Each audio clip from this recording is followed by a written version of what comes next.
আসসালামু আলাইকুম। আশা করি সবাই ভালো আছেন। আলহামদুলিল্লাহ আমি আপনাদের দয়ায় অনেক ভালো আছি। তো আজকে হচ্ছে যে আমার পিকিং স্টার ১৩ বাচ্চাগুলার আ ৩১ দিন বয়স হয়ে গেছে। তো সেজন্য আজকে হচ্ছে ওয়েট করে দেখব যে আসলে ওদের ওয়েট কত আসছে ৩১ দিনে, ১ মাস ১ দিনে। তো যাই হোক আমি হচ্ছে যে ফার্স্টে ওদেরকে সবজি খাওয়াচ্ছিলাম। আর হচ্ছে যে ওরা একটু আগে আবার খাবার খাইছিল। তো যাই হোক আমি সকালবেলা যেহেতু মাপে দেখব, তো আমি ফার্স্ট হচ্ছে যে এখান থেকে দেখব যে সবচাইতে বড় কোনটা আছে। তো আমার চোখে হচ্ছে সবগুলোই সেম সাইজ হয়ে গেছে। তো তারপর আলহামদুলিল্লাহ যে আমার সব বাচ্চাগুলো হচ্ছে যে সুস্থ আছে। আর আমার এখানে একটা বাচ্চা হচ্ছে যে একটু প্যারালাইসিসড হয়ে পা একটু মানে ব্যাকা হয়ে আছে এখনো।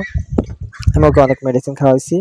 বাট কোনোভাবে ওটাকে আমি সারাতে পারি না। তো যাই হোক এখান থেকে বড় একটা হাঁস আমি দেখবো যে কোন বাচ্চাটা সবচাইতে বড়। তো এটা হচ্ছে যে আমি বড় বাচ্চাটা ১ম মেপে দেখবো, তারপরে দেখবো আরেকটা ছোট বাচ্চা।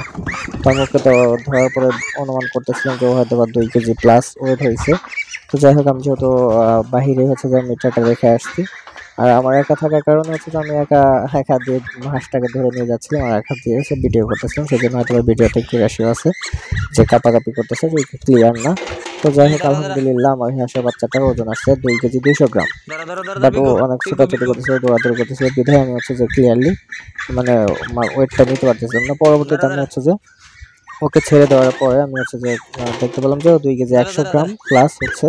তো তার মানে ২ কেজি ২০০ গ্রাম এটা হয়ে গেছে। ৩১ দিন বয়স আজকে। আমার এগুলা না ২ কেজি ১০০ গ্রাম করে হয়ে গেছে। তো যাই হোক ধরো আবার আমি ধরো একটা ছোট একটা ধরে মেপে দেখবো। যেহেতু ও অনেক ফালাফালি করতেছে, দৌড়াদৌড়ি করতেছিল, ধরা খুবই কষ্ট ছিল। তো যাই হোক এখন এখান থেকে আমি যেটা ছোট মনে হয় আমি সেটাকে ধরবো। হ্যাঁ, আমার এই হাঁসের বাচ্চাগুলো জানেন যে হচ্ছে যে আমি খুব অনেক যত্ন করে লালন-পালন করতেছি। আমি ধরেন যে সবজি খাওয়াচ্ছি, সবুজ সবজি। তারপর মানে যে ধরনের ফুড খাওয়াইলে ওদের হেলথ ভালো থাকে, গ্রোথ ভালো থাকে সেটার চেষ্টা করছি। তো যাই হোক আলহামদুলিল্লাহ আমার হাঁসগুলো সেজন্য হয়তোবা ওয়েট ঠিকঠাক আছে কিনা আমি জানি না। তারপর আমার মনে হচ্ছে যে না ঠিকঠাক আছে। আর ওদেরকে আমি পানিতে দিছি হচ্ছে যে ভ্যাকসিন করার পরে। আর আমার হাঁসের বাচ্চাগুলো হচ্ছে যে খুবই সুন্দর দেখতে আমার কাছে লাগে। যাই হোক পিকিং স্টারের হাঁসের বাচ্চাগুলো খুবই ধরো দেখতে ধরো ধরো সুন্দর। ধরো ধরো তো ধরো এটাকে ধরো আমি মেপে দেখতেছিলাম। এটা বিকু হচ্ছে বিকু ২ বিকু কেজি বিকু প্লাস আছে। তো এই বাচ্চাটা একটু মানে ১ম এর দিকে একটু খুব শান্তশিষ্টভাবে বসে রইল মিটারে। তো ওর ওয়েট হচ্ছে ২ কেজি ১০০ গ্রাম। তো যখন আমার মাপা শেষ আমি ওকে আরেকবার দেখতে যাচ্ছি কিন্তু ও অলরেডি লাফ দিয়ে চলে গেছে। মানে এগুলো খুবই চঞ্চল হয় হাঁসগুলা। অন্য হাঁসের থেকেও মনে হয়